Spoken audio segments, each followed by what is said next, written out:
एक भेड़िया वैद्य रहता था। पूरे जंगल में सिर्फ वही वैद्य का कार्य करता था, जिसकी वजह से वो मनचाहा पैसा लेता और घमंड से बात भी करता। एक दिन उसके पास एक हिरन आई। वैद्य जी, मुझे आपसे एक जरूरी बात करनी है। पिछले 3 दिनों से मेरे पेट में अजीब सा दर्द हो रहा है। कुछ समझ नहीं आ रहा क्या करूं।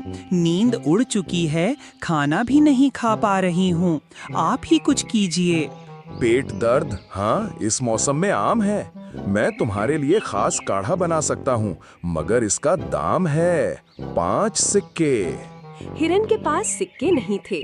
उसने विनम्र भाव से कहा, 5 सिक्के? अभी तो मेरे पास कुछ नहीं है वैद्य जी, लेकिन मैं वादा करती हूँ जैसे ही आराम मिलेगा आपकी राशि चुका दूंगी। बस अभी मदद कीजिए। बिना पैसे इलाज? तुम्हारे जैसे नखरीले जानवरों का यही हाल है। पहले इलाज चाहिए, बाद में गायब हो जाते हो। मैं कोई मूर्ख नहीं हूँ जो मुफ्त में सेवा करूँ। निकलो यहाँ से। भेड़िए की कटु बात सुन के हिरन को बहुत दुख हुआ। उसने कहा, वैद्य जी, मेरी मजबूरी समझिए। मैं सच में। एक शब्द और मत बोलना, निकल जा, वरना। भेड़िए की खरी खोटी सुनने के बाद हिरन भरी मन से वहाँ से चला गया और रोते बिलखते अपने दोस्त गधे के पास पहुँचा। अरे अरे दोस्त, क्या हो गया? इतना परेशान क्यों दिख रही हो? कोई तुम्हें तंग कर रहा है क्या? गधे भाई, वैद्य भेड़िए के पास गई थी पेट दर्द की शिकायत लेकर, मगर उसने मुझे अपमानित कर भगा दिया। क्या? ये तो हद हो गई। भेड़िए की ये जुर्रत कि मेरी दोस्त को जिल्लत दे। देखना, अब मैं कुछ ऐसा करूंगा कि उसे उसकी औकात याद दिला दूंगा। बस तुम देखती जाओ। गधा अपने खास दोस्त बंदर से मिलता है और उसे अपनी योजना में शामिल करता है। एक दिन भेड़िया अपना काम कर रहा था, तभी एक बंदर उसके पास आया। ओ, तो तुम हो इस जंगल के वैद्य। मगर तुम्हारी दवाइयाँ तो बहुत साधारण सी दिख रही हैं। क्या यही सब है तुम्हारे पास? तू कौन होता है मेरी दवाओं पर सवाल उठाने वाला? मैं इस जंगल का सबसे बड़ा वैद्य हूँ। सालों की मेहनत से ये ज्ञान पाया है। मैं कोई साधारण बंदर नहीं हूँ। मैं हिमालय का वैद्य हूँ। मेरी जड़ी बूटियों की गूंज पूरे विश्व में है। तुम्हारी साधारण काढ़ा मेरे सामने कुछ नहीं। इसने देखकर बता दिया। क्या मेरी दवाई साधारण जड़ी बूटी से बनी है? अगर ये सच में हिमालय का वैद्य हुआ तो मेरे लिए फायदे का सौदा हो सकता है। इसकी परीक्षा लेता हूँ। अच्छा, कैसे मान लूं कि तुम बहुत बड़े वैद्य हो? क्या सबूत है? उनकी बात शुरू हुई ही थी कि तभी एक गधा उनके पास आया। वैद्य जी, कोई दवा दीजिए कि मैं बहुत बुद्धिमान बन जाऊं। सब जानवर मेरा मजाक उड़ाते हैं। ऐसी कोई दवा नहीं है गधे। भला कोई दवा तुम्हारी बुद्धि थोड़ी ही तेज कर देगा। अभी यहाँ से जाओ, हमें बात करने दो। तभी बंदर बोला, ऐसी दवा है और वो मेरे पास है। ये लो, इसे पी लो। तुम्हारा दिमाग बिजली की तरह काम करेगा। अरे वाह, दवाई पीते ही तो कुछ महसूस हो रहा है। चलो, अब मेरी परीक्षा लो। अच्छा, बताओ, वो पेड़ दिख रहा है ना? उसमें कितनी पत्तियां और शाखाएं हैं? जितनी तुम गिन सको उतनी ही हैं। है ना कमाल का जवाब? वाह, क्या मैं अब बुद्धिमान हो गया? गधे जैसे जानवर के मुंह से ऐसा जवाब सुन के भेड़िया हक्का बक्का रह गया। उसके मन में लालच आ गया। भाई, वो दवा मुझे दे दो। मैं उसके बदले जो मांगोगे दूंगा। हमारे जंगल में बहुत से जानवरों की बुद्धि कमजोर है। मुझे उनका उपचार करना है। सोच लो, कीमत भारी होगी।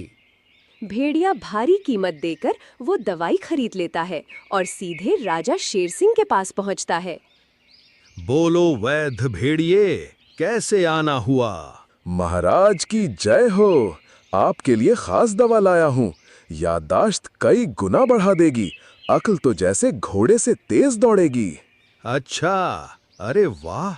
एक राजा को हमेशा होशियार होना चाहिए, इसलिए उसकी बुद्धि हमेशा तेज होना चाहिए।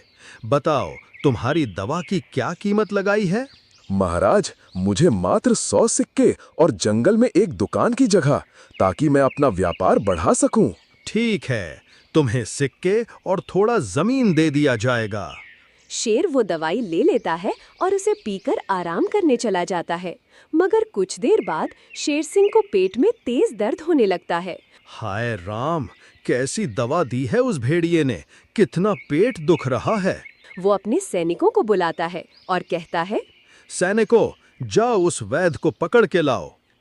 अरे ओ भेड़िए, चल, महाराज ने तुम्हें याद किया है।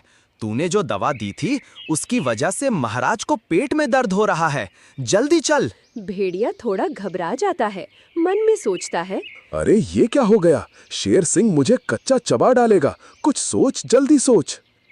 बेवकूफ, क्या जहर पिला दिया, मेरा पेट फट रहा है। सच बता, कहीं ये साजिश तो नहीं? महाराज, ये मामूली दर्द है, दवा असर कर रही है। गधे से पूछ लीजिए, उसने भी पी की, कुछ नहीं हुआ। रुकिए, मैं उसे लेकर आता हूँ। पहले मेरा इलाज कर, फिर सबूत ला, वरना अच्छा नहीं होगा। डर के मारे वो जल्द से जल्द गधे के पास जाता है। गधे भाई, मुझे तुम्हारी आवश्यकता है। मैंने शेर को वो बुद्धि वाली दवाई दी थी, मगर उनके पेट में दर्द होना चालू हो गया है और वे गुस्से में आग बबूला हो गए हैं। मेरी मदद करो। चलूंगा, मगर 100 सिक्के चाहिए। अच्छा ठीक है, जितने तुम्हें सिक्के चाहिए मैं दूंगा। अभी चलो मेरे साथ। गधे को जैसे तैसे मनाकर वो शेर के पास पहुंचता है। लीजिए महाराज, मैं गधे को ले आया। बताओ गधे, जब तुमने ये दवाई ली तब तुम्हें कुछ नहीं हुआ? महाराज, आप तो जंगल के सबसे तेज दिमाग वाले हैं। दवा सिर्फ मूर्खों पर असर करती है, जैसे मुझ पर। इस भेड़िए ने मुझे इस्तेमाल किया। क्या? ये बात तो भेड़िए ने बताई ही नहीं। इसने अपने फायदे के लिए मेरा इस्तेमाल किया, पैसे और जमीन भी ले ली। गधे, मैं चाहता हूँ कि तुम इसकी सजा मुकर्रर करो। गधे ने बड़ी चालाकी के साथ भेड़िए को फंसा लिया था।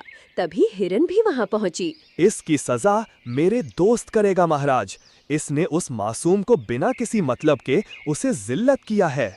महाराज, मैंने इसके लिए आसान सजा ढूंढी है। ये पूरे जंगल का 1 साल तक फ्री इलाज करेगा। इसके लालच की यही सजा है। ये भी अच्छा विचार है। आज से भेड़िया 1 साल तक सबका मुफ्त इलाज करेगा और सबको सही दवा भी देगा।